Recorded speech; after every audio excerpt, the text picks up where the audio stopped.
नमस्कार, आप देख रहे हैं नेक्स्ट 9 पॉलिटिकल बाइट। इस खास रिपोर्ट में हम बात करेंगे यूट्यूबर रणवीर इलाहाबादिया को लेकर सुप्रीम कोर्ट से मिली उन्हें राहत के बाद आई इस बड़ी खबर के बारे में।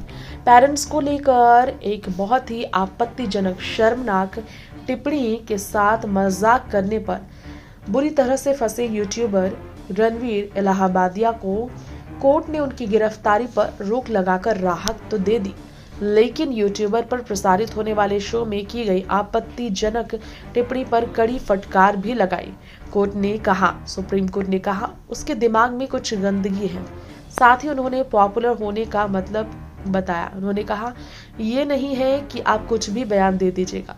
इलाहाबादिया ने उनके खिलाफ सभी दर्ज एफआईआर क्लब कराने के लिए सुप्रीम कोर्ट का दरवाजा खटखटाया।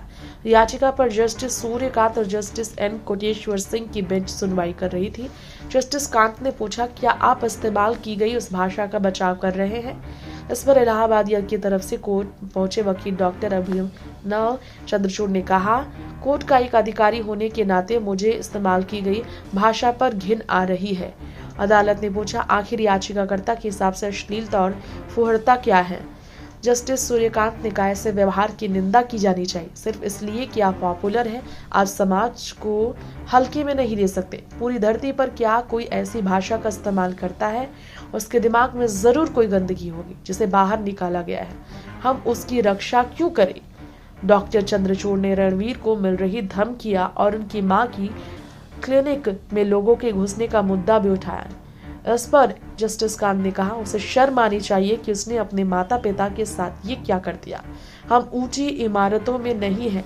हम जानते हैं कि उसने कैसे ऑस्ट्रेलिया के एक शो को कॉपी किया है। ऐसे शोज में वार्निंग होती है। इलाहाबादिया को मिली जुबान काटने की धमकी पर उन्होंने कहा, तो क्या है, आपने लोकप्रियता हासिल करने के लिए ऐसी बातें कही, अब इस पर आपको धमकियां मिल रही है। मुंबई और गुवाहाटी में दर्ज एफआईआर के तहत गिरफ्तारी पर रोक लगाई जाती है।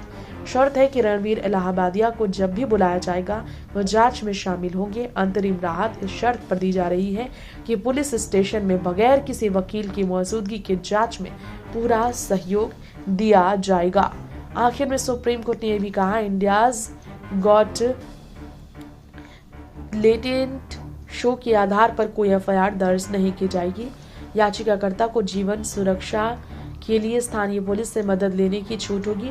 कोर्ट ने कहा, अगर जयपुर में कोई एफआईआर दर्ज होगी तो वहां भी गिरफ्तारी पर रोक होगी। अदालत ने इलाहाबादिया से ठाणे पुलिस के पास पासपोर्ट जमा कराने के आदेश दिए और बगैर अनुमति देश से बाहर जाने पर रोक लगा दी।